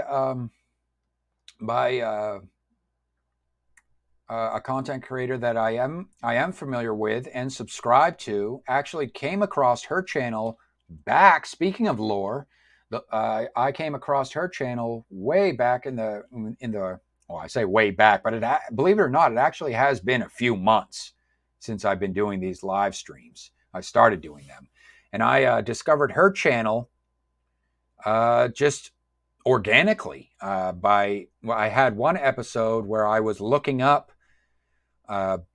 the Booktube. I searched the Booktube newbie tag and just happened to stumble across her channel organically and been subscribed to her ever since. And she tagged me in a video. This video is called the Garb August Trashy Books Tag by Monty B via her YouTube channel. I will be linking her YouTube channel down below. If you guys are interested in connecting with some more people through Booktube, she does, I believe she leans more towards the romance, but she gets into some of those, as the title suggests. She does like to the guilty pleasure type of romance titles as well, the more, dare I say, sleazier type of books. I think she reads, correct me if I'm wrong, Monty, if you watch this on the replay or whatever, if you read indie books, because I'm not familiar with some of, I've watched your videos and I'm not familiar with some of the authors that you've featured in some of your videos, but I'm wondering, are they indie authors, or are those all like published authors that you read? Like, well, what I mean by published, like mainstream published authors.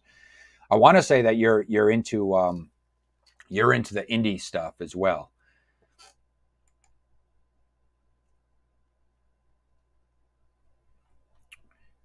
See you, Rainer. Thanks for stopping by, man. Appreciate you every time, brother. All right, let's get into it. So I'm going to do my best to try and play along here and answer the questions or do the prompts live on the air.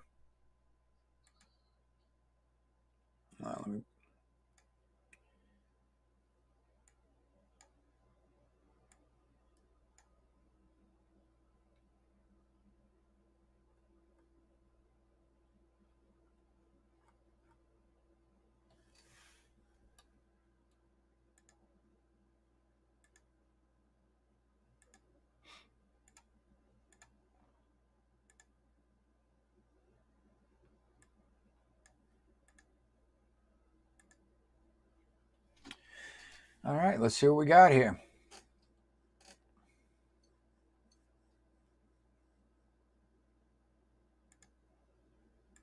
Hello and welcome back. It is so good to see you. And if you're new here, it's really nice to meet you.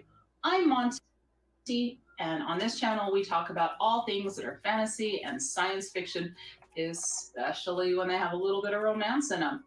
And today we are going to do what I consider the ultimate booktuber tag. And that is the Garbagus Trashy Book Tag. I've seen quite a few people do this. It's too much fun. I mean, I'm a little trash panda. This is the little trash panda corner. This is what we talk about on this channel. How could I not do this tag? Inconceivable. So this tag was originally created by Criminali. And like I said, I've seen several people do it. And I just wanted to join in on the fun. So without further ado, let's get into it. Okay, so question 1. Further ado. Trashy books are often dismissed by the critics. What's a book which is regarded as trash, which you think has artistic value? Okay, so that's my whole channel, is taking what other people consider trash and finding the good and the fun and the enjoyment in that, right? But if I had to pick one book that I really think has artistic merit, it's going to be When She Purrs by Ruby Dixon. Now, hear me out. Okay, is this book trash? Yes, it is an alien lover sci-fi romance story. Yes. However, in my opinion, this book, When She Purrs, is about two people who are older, which we don't see a whole lot of older middle-aged characters in your typical romance books, but these characters are. It's really about these two older people who have been through the worst things in life possible. And they find each other and they find happiness despite the misery that they were put through. They were both forced to survive in a world where surviving meant compromising what a lot of us would consider like foundational morals. But that was their only means of making it in this world. And their only other option was making their own exit. In this book, they find each other and they find their happiness together despite all of what they've been through and the trauma. They actually help heal each other's trauma by talking about things, by being honest, by exploring those feelings and coming together. It's really a book full of hope, love, and not judging someone by what they are or what they've been through. Honestly, it's a great story. You say by who they are because it's alien romance? Listen, don't judge me. I'm an alien, but hey, I'll. Now, the question was? What is a trashy book that you think has artistic merit? Well,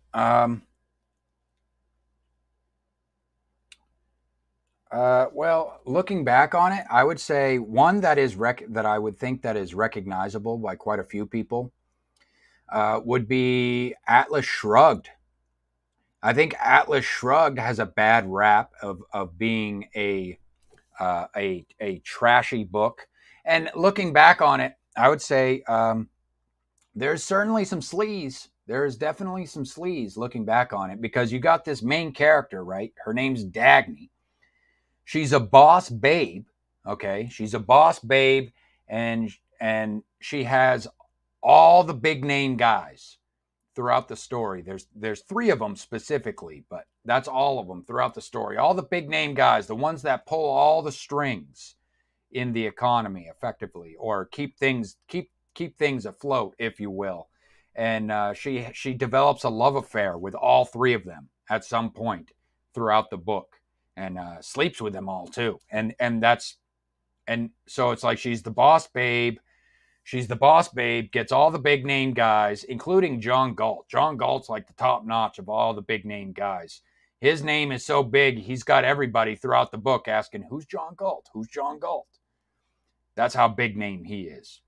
So definitely there's some sleazy, like feminine power fantasy thing going on there, where it's like, the boss babe and getting all the high status men. And it's sleazy too, because she admits that the reason why she's so attracted to these men is because of the wealth they've accumulated and the status they've accumulated, and then kind of rationalizes it as it's an indicator of their virtue, the virtue of their mind, and how their intelligence and their virtue.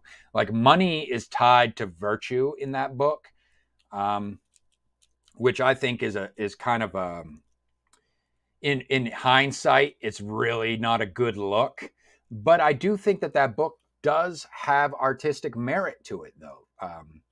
It does stand the test of time as well-known literature, and it also, in fact, it inspired an entire philosophical institution to be developed around the philosophy that is illustrated in the book itself, created by Ayn Rand, the Ayn Rand Institute. I mean, it could just be a product of its time. Maybe a lot of people were just bored back then, and they're like, you know what? We need to create a whole cult around this book. You know what this book needs? This book needs a cult following. Yes, literally, taking it to the literal extent. But yeah, nevertheless.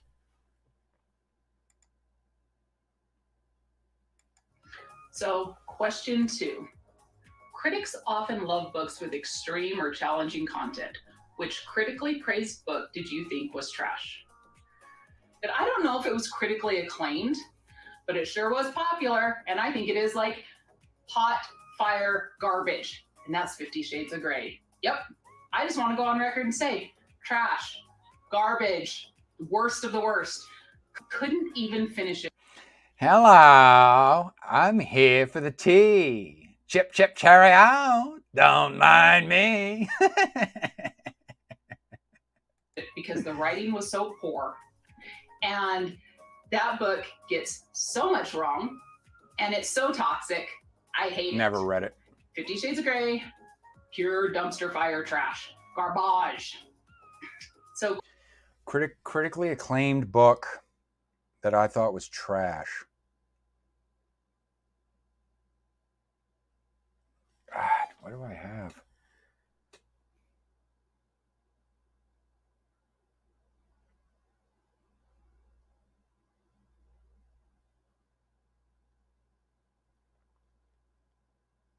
You know what? Actually, I don't know if it's critically acclaimed. What do I want to say?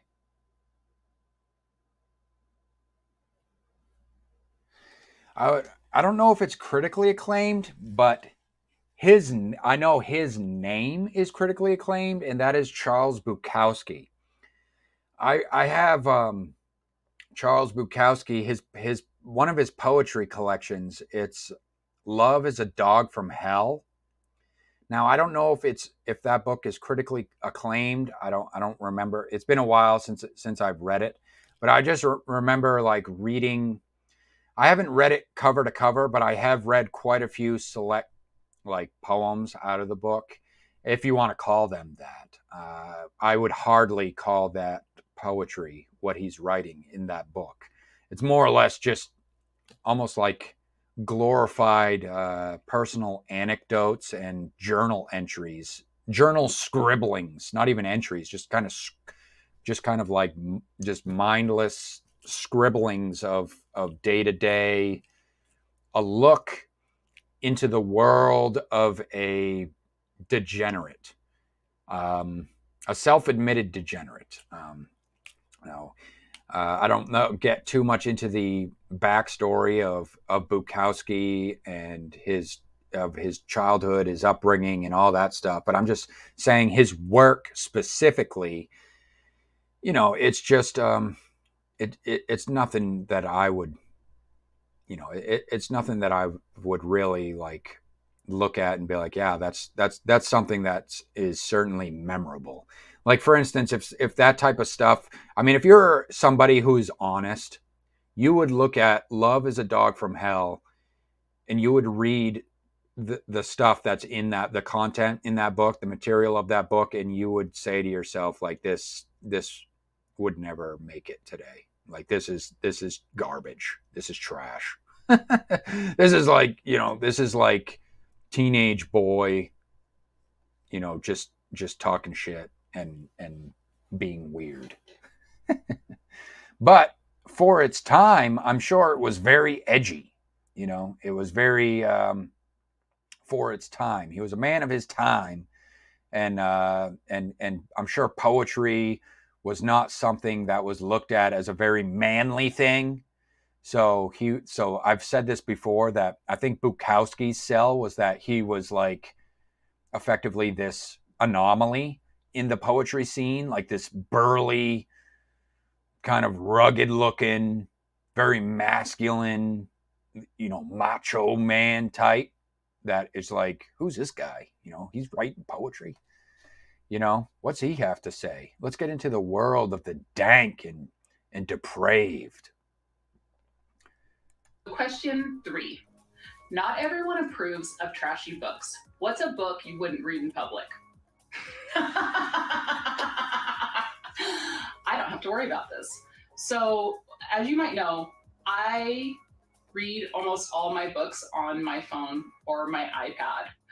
And if not that, then I'm listening to them on Audible. So, all you ever see is me looking at my phone with a blank expression. And I've got a really good poker face, so you see me do this. She's a smooth operator. Yeah, I might be reading about gladiatorial aliens hooking up with humans, but you don't know. For all you know, I could be reading about the secrets to better landscape painting. You'll never know. Watch out now. Yeah, I would say something similar. Like now, I mean, I read mostly indie right now. And as far as indie goes, I just read indie. I just use my Kindle Fire for that. So I just use my tablet. But to answer the question, to just kind of make this a little bit fun, I guess I probably, one book I probably wouldn't read out in public would be Mein Kampf.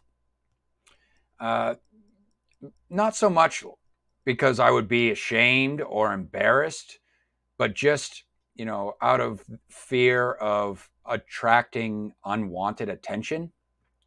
Because I never underestimate just how many Looney Tunes are running loose out there in the world, and how quick they are to just become completely unhinged because something they see disrupts their fragile minds.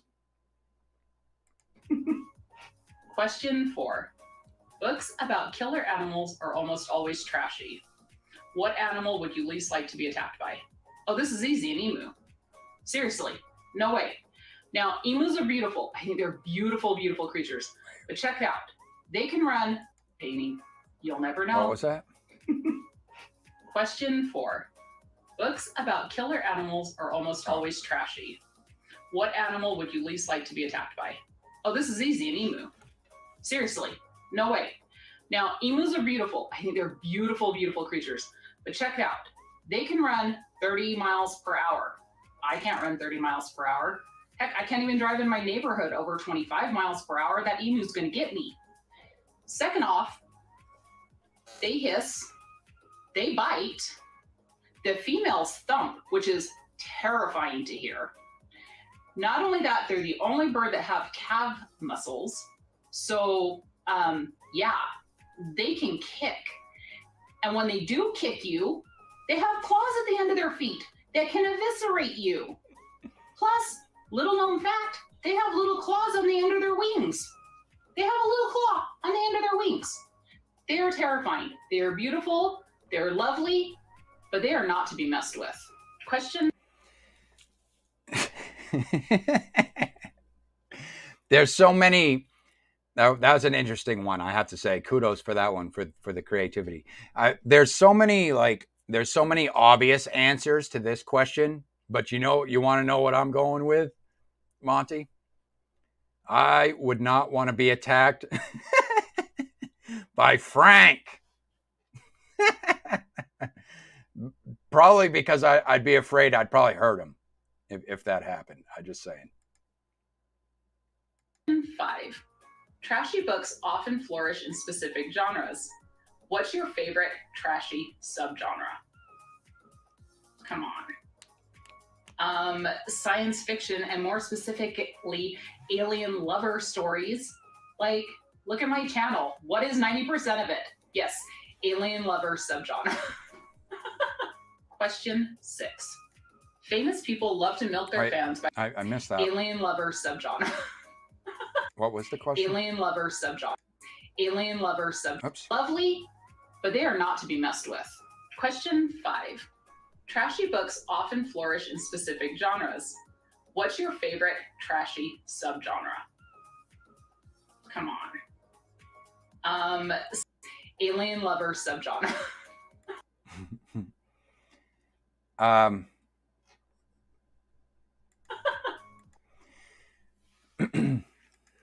Subgenre.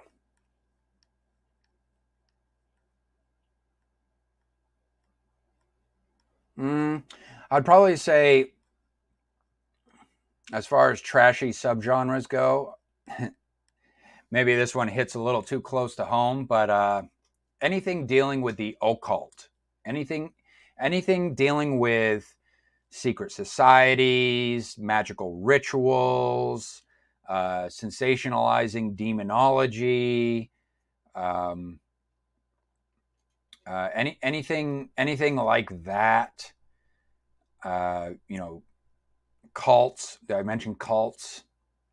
Anything along that adds, and it also adds. It sensationalizes these supernatural type of elements, but grounds them in reality.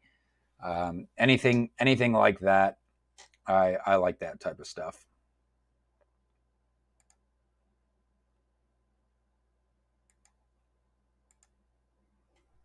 Question 6. Famous people love to milk their fans by publishing books. Which celebrity would you like to read a trashy novel by? Okay, so full disclosure, I have read the novels by Pamela Anderson. Hey now. And yeah, they were 100% pure golden trash, but they were such fun reads. So if I had to pick another celebrity to read a trashy novel by... Excuse me, I'm thirsty. I'm going to go with Maggie Smith.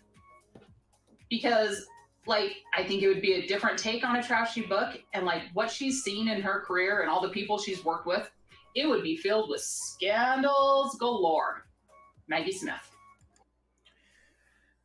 What celebrity would I want to read a trashy novel by? Holy crap.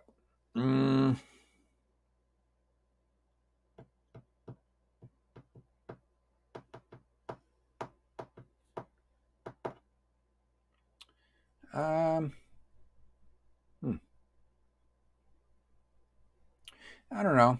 I'd probably say I'm always quoting the Hey Now. I probably should just say Howard Stern, because he probably has he definitely would have he's been in contact with a lot of celebrities, and I'm sure he knows probably a thing or two about the dirt and stuff like that. Maybe some stuff that's even dirtier than what gets aired on during his show, his interviews on his show. Question 7. Trashy books have the best covers. Which book on your shelves has the trashiest cover? Okay, so in the physical world, I'm a book minimalist. The books I keep are special editions, signed, that kind of stuff. So if we went looking on my shelves, we're going to get a super tame cover. But let's look at what I have on my Kindle library, because I think that's where we're going to find the gold here. Okay, let's find the trashiest title I have in my library. All right, already we're off to a good start. Oh, I see scantily clad men. Maybe. Scantily clad men. We can do better, though. Like the books that just have like a man's midsection slapped upon the whole we're cover. getting close, for sure. Right there. Yep. You just passed him. That one had, oh, come on. That last one had nothing but pec. That last one was just his left pectoral. Oh, no, there's the winner. There's our winner. Yeah. So what is that, boats the and winner of hoes? this is Young Flandry. Are they on a This boat? cover is pure trash. I mean, look at it. Are they We near got a pool? half-naked ladies. They're draped all over the hero in a suit. There's guns. Yeah. Pure trash. Like, pure trash in this. Yes, the book is pure trash too. So, Young Flandry. Question 8. Trashy books often. All right. So I got to come up with a book from my bookshelf that has a trashy cover. Hold on. I got something for you.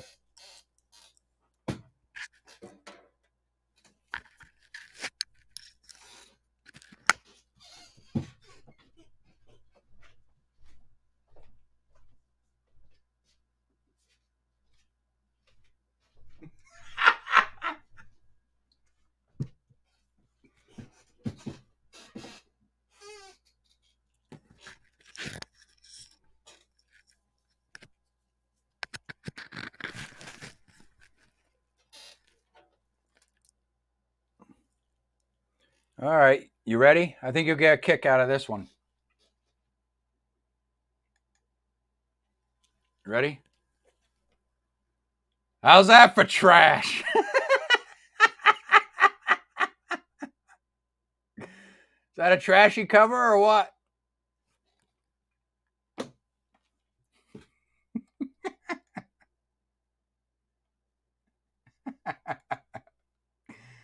Contain adult themes. What's a book you read before you were old enough to? I don't know if it's a trashy book, but The Shining.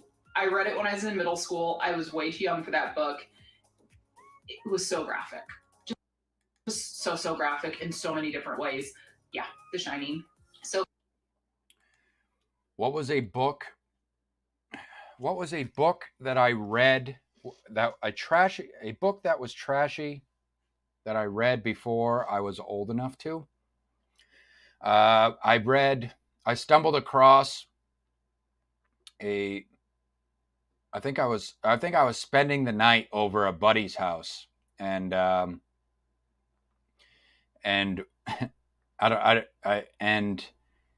stumbled across a book. It was a sex book from one of their parents had left out. And it was actually like in a novel, not a magazine, but like a novel. And it was basically the Kama Sutra. And I was peeking through that, probably at an age where I probably didn't need to know all of that information at that point in time in my life.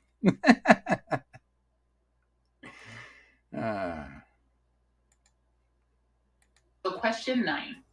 If you were a character in a shift of romance, what creature would you want you or your partner to shift into? Here we go. Can I just pick any animal? I'm going to be, you know what? A crow. I want to be a crow. Like, first off, because of course it would be a bird. But first off, crows are beautiful. They have the most beautiful colors to their feathers. There's tones of brown in there, there's tones of purple, there's tones of blue. They're beautiful. Second off, they're super, super intelligent, and they're very family and community oriented. I love them for that. And they eat garbage. The most important reason why is they have facial recognition. So not only do they know who you are, but they remember you, and they hold grudges. I thought you were going to say, and they like garbage. Like, who wouldn't want to be a crow? All right. I would say for animal, I was gonna say something funny, like be a turtle or something like that, and be like a ninja turtle or something. But honestly, and that was a respectable answer, by the way, because I'm also leaning towards I'm also leaning towards a bird. At first, I was gonna say eagle, like a bird of prey, but in all honesty, I think a duck probably has a pretty friggin' awesome life, I have to say. I think about what would my life be like as XYZ. And I think a duck would be pretty cool. It'd be pretty cool to be a duck because you can enjoy everything there is about the world. You can travel by land, you can travel by sea, you can travel by air when you're a duck. So you get the best of all three. And also, you get free food too. Just show up at any random park where there's people and you eat for free. You don't have to hunt. You don't have to go looking for food. Just anywhere where there's people, show up. Everyone loves ducks. Definitely a duck. And nothing no sexual connotations involved in that whatsoever, even though I do think that the whole shifter thing is a little bit sus, if I'm to be honest. I mean, I think that there's people out there that write these shifter romances and then, maybe they're not thinking bestiality like overtly, but damn well in the back of their mind, they're like thinking, well, if you're getting it on in the bedroom, what if, so-and-so was to just so happen to shift, in the heat of the action, that type of stuff. So that's why I'm like, when it comes to the shifter stuff. Right, so question 10 is to tag the trashiest booktubers you know. Well, me? No, I gotta tag someone else. So I don't consider them trashy, but I'm definitely interested to see how they answer these questions. So Jonathan Rosenall, I tag you. Thank you. Thank you guys so much for joining me. Good job actually tagging someone too. A lot of people will cop out and they'll say, if you're watching the video, then consider yourself tagged. And that's not at the heart of tag videos. You tag videos, the heart of tag videos is to try to interact with other people within the community. And I like that. So I do have, I will leave a link to that video, which will link you to her channel. You guys can check out her content. She's nice. And I'm going to tag, let's see, this is somebody that I've been subscribed to. I haven't tagged in any other videos, and I haven't talked about so far on my channel, but I have been subscribed to his channel for a while now. And he is a few things I will say about him. He's very proactive within the underground scene, reading and reviewing indie books. He is also he's also an author. I've seen him take the leap into becoming an author, and he has, I believe, at least a couple of his own works published, and he's contributed to anthology projects as well. And then on top of all of that, he is also a budding entrepreneur who has started his own publishing label, and he's out here creating opportunities for other aspiring writers in his genre. And that is Nicholas Gray, aka Spooky Noodles. noodles. I remember when you had the Candyman intro. Subscribe or be my victim. So Spooky Noodles, consider yourself tagged. No pressure. You don't have to produce a video if you're uncomfortable. I understand. But if you do produce a video, I encourage you to tag somebody else by name in your video. And don't be afraid to reach out to people that you've never interacted with before, because, let's face it, at the end of the day, this is just the internet. So it's really not that big of a deal to be interacting with people on the internet. But it does mean a lot to me when people reach out and they take the time to engage and want to be, recognize my work and want to include me in things that they have going on. And I appreciate that, Monty. And I will be here for you guys. That's it. Bring this live stream to a close, an extended live stream, a 2-hour special, if you will. And I will be here for you guys next week. Cheers.